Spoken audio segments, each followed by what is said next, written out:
Baik, Assalamualaikum warahmatullahi wabarakatuh. Nama saya Indra Ali Muhsin.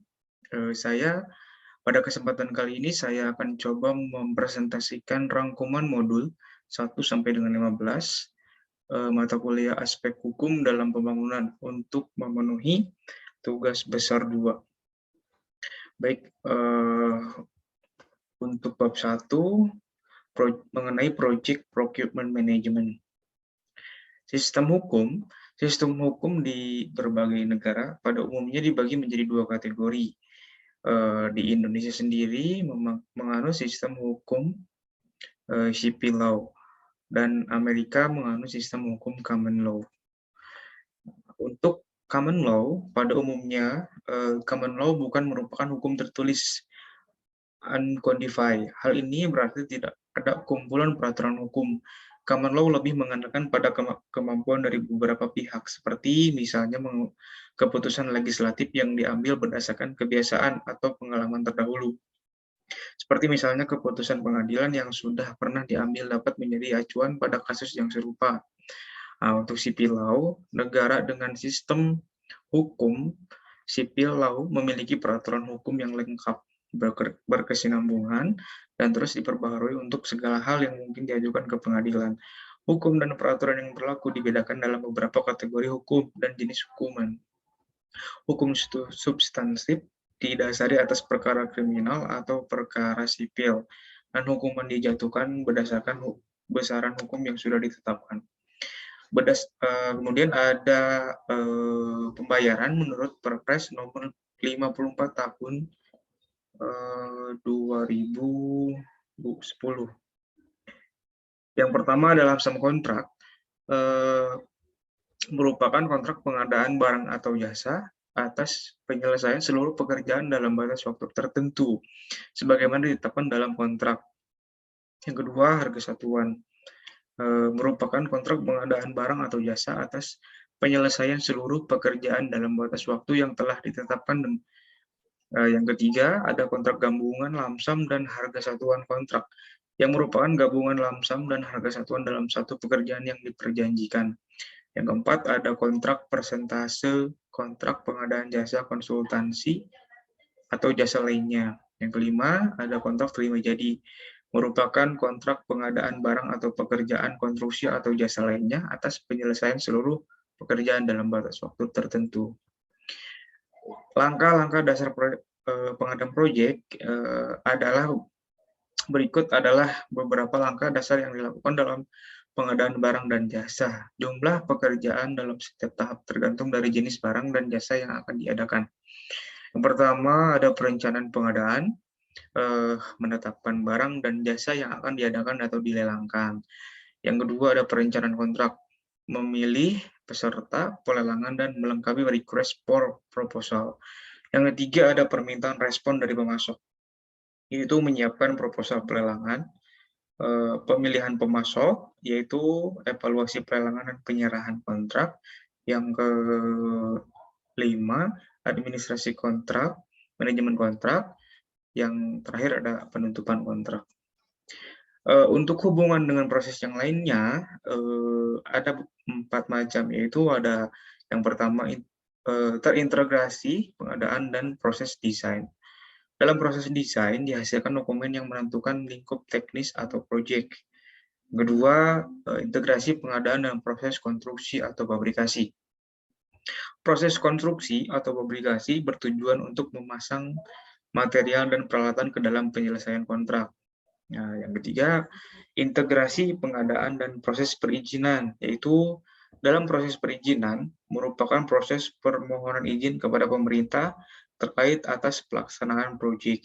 Yang terakhir, integrasi pengadaan dan proses pengujian, yaitu manajemen dari kegiatan pengujian merupakan bagian dari proses pengadaan dan pengujian. Masuk kepada bab 2, yaitu kontrak kerja konstruksi. Mengenai hukum negara di Indonesia, karena disebutkan bahwa kontrak harus tunduk pada hukum negara dan ketentuan hukum lainnya, dan apabila proyek yang kita kerjakan adalah proyek di Indonesia, maka kita perlu melihat ke hukum di Indonesia. Menurut Undang-Undang Republik Indonesia Nomor 12 Tahun 2011, jadi setiap proyek konstruksi yang dalam kontraknya menyatakan tunduk pada hukum negara maka harus tunduk pada hukum di Indonesia. Nah, di Indonesia sendiri kita memiliki undang-undang, yaitu diantaranya ada Undang-Undang Jasa Konstruksi Nomor 2 Tahun 2017, yaitu tentang jasa konstruksi. Kemudian ada Undang-Undang Nomor 2 Tahun 2009 maaf, tentang bendera, bahasa dan lambang negara serta lagu kebangsaan. Terus kemudian ada Undang-Undang Nomor 11 Tahun 2020 tentang Cipta Kerja. Nah, untuk pemerataan pemerintah ada Nomor 54 Tahun 2016 tentang penyelenggaraan jasa konstruksi. Yang terakhir tentang peraturan presiden atau disebut dengan Perpres. Ada Nomor 12 Tahun 2021 tentang pengadaan barang atau jasa pemerintah. Nah, untuk bab 3, hak dan kewajiban pengguna jasa. Pengguna jasa menurut UU JK Nomor 2 Tahun 2017, diantaranya ada pengguna jasa sebagai pemberi pekerjaan yang menggunakan layanan jasa konstruksi dan adalah pihak yang tercantum dalam kontrak kerja konstruksi. Yang kedua ada hak pengguna jasa, yaitu memperoleh hasil jasa konstruksi. Kemudian ada kewajiban pengguna jasa memenuhi ketentuan yang diperjanjikan. Dalam prosesnya, pengguna jasa berkewajiban memberikan pengesahan atau persetujuan. Yang pertama, dalam proses desainnya, yaitu hasil pengajian, perencanaan, dan atau perancangan. Kemudian ada rencana teknis, proses pembangunan, pemeliharaan, pembongkaran, atau pembangunan kembali. Nah, yang kedua, dalam proses pengerjaan, yaitu menyediakan lahan untuk tempat pelaksanaan pekerjaan, menyediakan fasilitas sarana dan prasarana yang dibutuhkan oleh penyedia jasa untuk kelancaran pekerjaan. Terus meminta laporan harian, laporan mingguan, laporan bulanan yang memuat volume pekerjaan, progres pekerjaan, biaya proyek termasuk amandemennya, dan sebagainya. Yang ketiga yaitu proses penyelesaian.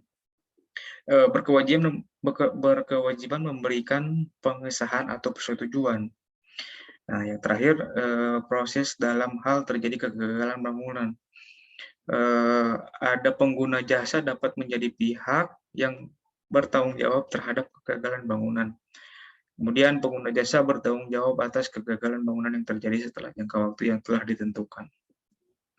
Untuk bab 4 yaitu tentang administrasi kontrak konstruksi. Tender atau seleksi dapat dilakukan melalui prakualifikasi, pasca kualifikasi, dan tender cepat. Kemudian pengadaan secara elektronik merupakan metode pemilihan penyedia jasa yang sudah tercantum dalam katalog. Kemudian penunjuk langsung dapat dilakukan dalam hal yang pertama yaitu penanganan darurat untuk keamanan dan keselamatan masyarakat. Yang kedua, pekerjaan yang kompleks yang hanya dapat dilaksanakan oleh penyedia jasa yang sangat terbatas atau hanya dapat dilakukan oleh pemegang hak. Yang ketiga, ada pekerjaan yang perlu dirahasiakan yang menyangkut keamanan dan keselamatan negara. Yang keempat, pekerjaan yang berskala kecil dan atau kondisi tertentu. Nah, terus ada proses pengadaan langsung yang dilakukan untuk paket dengan nilai tertentu. Ketentuan lebih lanjut mengenai kondisi tertentu dan nilai tertentu diatur dalam peraturan pemerintah, yaitu penyedia jasa. Kemudian untuk kewajiban penyedia jasa yaitu di antaranya adalah standar keamanan, keselamatan, kesehatan, dan keberlanjutan. Untuk konsultan, sebelum kontrak kerja, prosesnya yaitu menyiapkan penawaran, tender atau proposal, meliputi pengalaman pekerjaan, pengalaman tenaga ahli, termasuk jadwal kerja dan jumlah orang per bulan, dan lain sebagainya. Untuk sesudah kontrak pekerja, sebagai designers, feasibility study, detail design, and lain sebagainya, membuat laporan progres dan laporan akhir hasil studi atau desain. Sebagai konsultan pengawas, di antaranya kewajibannya yaitu pertama melaksanakan tugas pengguna jasa kecuali membayar merupakan tugas pengguna jasa yang tidak dapat dilimpahkan. Kemudian membimbing dan mengadakan pengawasan secara periodik dalam pelaksanaan pekerjaan. Kemudian ada melakukan perhitungan prestasi pekerjaan, mengkoordinasi dan mengendalikan kegiatan konstruksi serta aliran informasi antar berbagai bidang agar pelaksanaan pekerjaan berjalan lancar. Yaitu kemudian yang terakhir, menghindari kesalahan yang mungkin terjadi sedini mungkin serta menghindari pembengkakan biaya. Nah, untuk kewajiban kontraktor dalam proses sebelum kontrak kerja, yaitu menyiapkan penawaran, meliputi materi pelaksanaan, RAB, rencana anggaran biaya, dan kelengkapan dokumen penawaran termasuk pajak, asuransi, dan sebagainya. Kemudian proses sesudah kontrak kerja, kontraktor mempunyai kewajiban untuk melaksanakan pekerjaan sesuai dengan gambar rencana, syarat-syarat, risalah penjelasan pekerjaan, sesuai dengan kontrak, membuat gambar-gambar pelaksanaan yang disahkan oleh konsultan, membuat laporan hasil pekerjaan berupa laporan harian, mingguan, dan bulanan. Nah, terus menyediakan alat keselamatan kerja dan keamanan di lokasi proyek. Kemudian yang terakhir adalah menyerahkan seluruh atau sebagian pekerjaan yang telah dilaksanakan, diselesaikan sesuai dengan ketetapan yang berlaku. Masuk kepada bab 5, yaitu tentang administrasi kontrak konstruksi dan jenis-jenis kontrak. Menurut FIDIC, yaitu Federation International des Engineers Council International, anggotanya adalah asosiasi konsultan engineer. Didirikan pada tahun 1913, FIDIC bertanggung jawab untuk mempromosikan dan menerapkan sasaran strategi industri, rekayasa konsultasi, dan untuk memperluaskan informasi dan sumber daya bagi anggotanya. Sekarang ini anggota FIDIC mencapai 104 negara di dunia. FIDIC menyelenggarakan konferensi infrastruktur internasional, FIDIC tahunan, dan program ekstensif seminar, lokakarya, pengembangan kapasitas, dan kursus pelatihan. Untuk tujuan FIDIC itu sendiri, yang pertama yaitu menjadi otoritas internasional yang diakui tentang isu-isu yang berkaitan dengan praktik terbaik, yaitu rekayasa konsultan. Kedua, secara aktif mempromosikan standar etika dan integritas yang tinggi di antara semua pemangku kepentingan yang terlibat dalam pengembangan infrastruktur di seluruh dunia. Yang ketiga, mempertahankan dan meningkatkan representasi FIDIC dari industri rekayasa konsultan di seluruh dunia. Yang keempat, meningkatkan citra rekayasa konsultasi. Yang kelima, mempromosikan dan membantu pengembangan industri rekayasa konsultan yang layak di seluruh dunia. Yang keenam, mempromosikan dan meningkatkan kontrak FIDIC agar menjadi yang terdepan.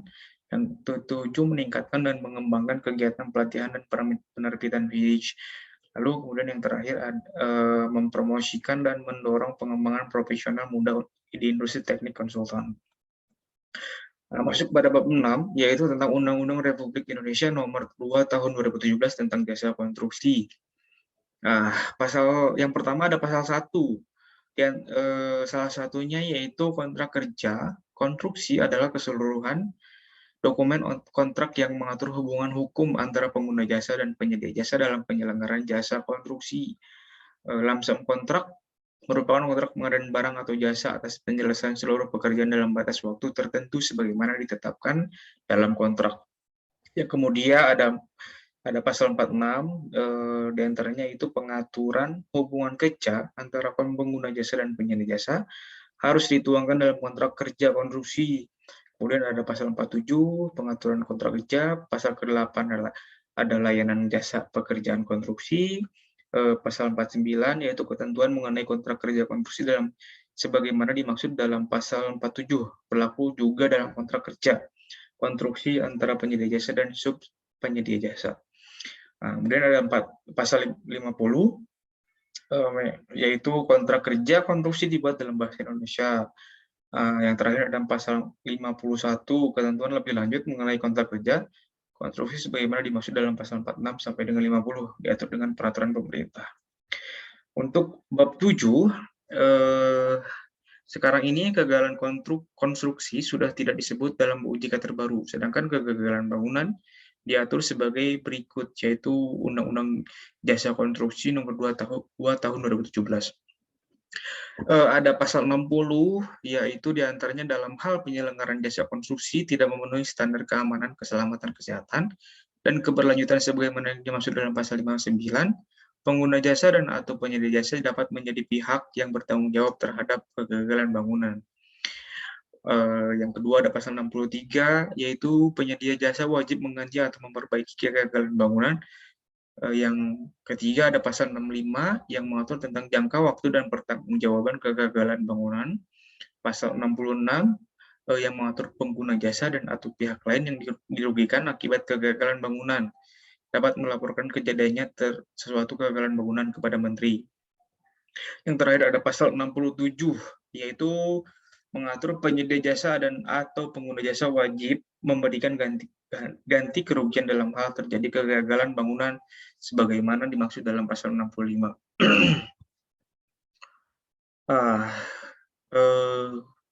Untuk bab selanjutnya yaitu mengenai tentang sengketa.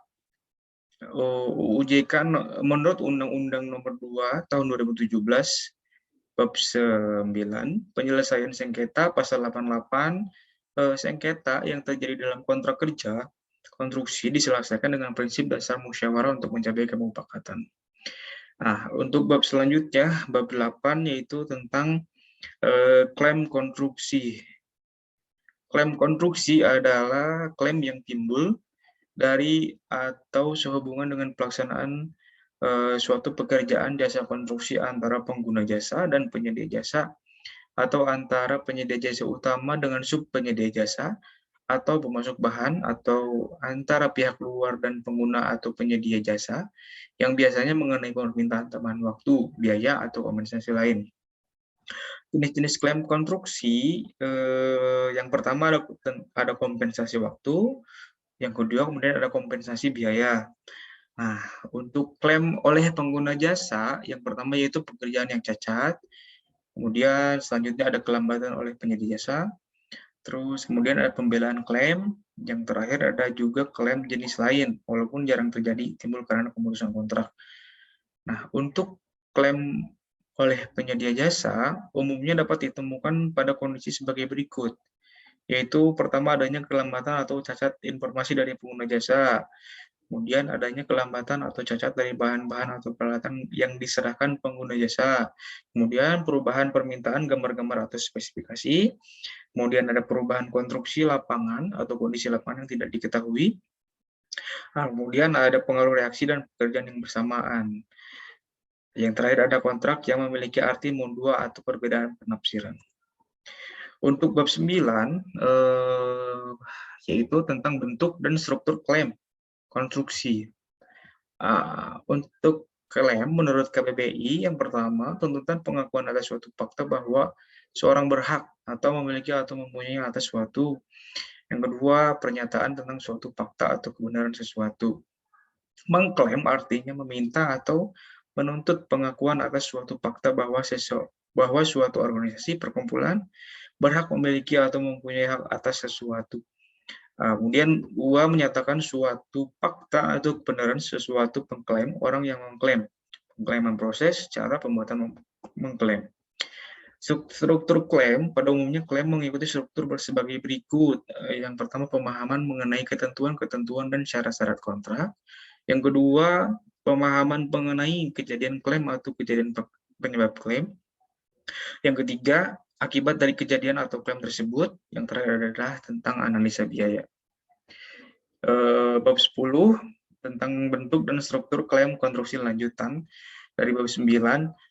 Menurut McNeil-Stoke dalam bukunya yang berjudul Construction Law in Contractor Language, penyedia jasa harus menyiapkan klaimnya secara tertulis untuk kompensasi tambahan bagi perubahan yang harganya tidak ditetapkan dalam rincian yang mencukupi untuk mengajukan secara jelas. Posisinya di mana dia berhak mendapatkan kenaikan harga kontrak karena perubahan pekerjaan. Banyak penyedia jasa dan subpenyedia jasa mengatakan keprihatinannya pada pemberitahuan tentang klaim mengakibatkan hubungan jelek dengan pengguna jasa. Sesungguhnya klaim tak perlu menyebabkan perselisihan jika ditangani dengan benar dan taktis, dan jika pihak lain dapat dibuat mengerti bahwa pemberitahuan tersebut diperlukan sesuai kontrak. Dalam Vidic Red Book, klaim diatur sebagai berikut. Klaim oleh pengguna jasa gitu. Apabila pengguna jasa menganggap dirinya berhak atas oleh pembayaran apapun berdasarkan klausul mana saja dari persyaratan ini, atau sehubungan dengan kontrak, atau perpanjangan masa pemberitahuan cacat mutu. Nah, kegagalan klaim yang menyebabkan dispute sering sekali dikarenakan batasan waktu yang ditetapkan di dalam kontrak dilanggar atau permohonan pengajuan klaim terlambat. Nah, untuk selanjutnya bab 11, yaitu tata cara penyelesaian sengketa konstruksi. Menurut UU JK nomor 2 tahun 2017, bab 11 tentang penyelesaian sengketa pasal 88, ada 7 pasal. Nah, ketentuan lebih lanjut mengenai penyelesaian sengketa sebagaimana dimaksud pada ayat 1 diatur dalam peraturan pemerintah. Untuk bab 12 yaitu tentang Dewan Sengketa. Dewan Sengketa adalah versi Indonesia dari Dispute Board. Menurut ICC, Dispute Board adalah badan independen yang terdiri dari 1 atau 3 orang anggota dewan. Dewan Sengketa menurut Vidic adalah dispute adalah perjanjian tripartit oleh dan antara yang pertama pengguna jasa, yang kedua kontraktor, dan anggota DAAB atau anggota tunggal DAAB.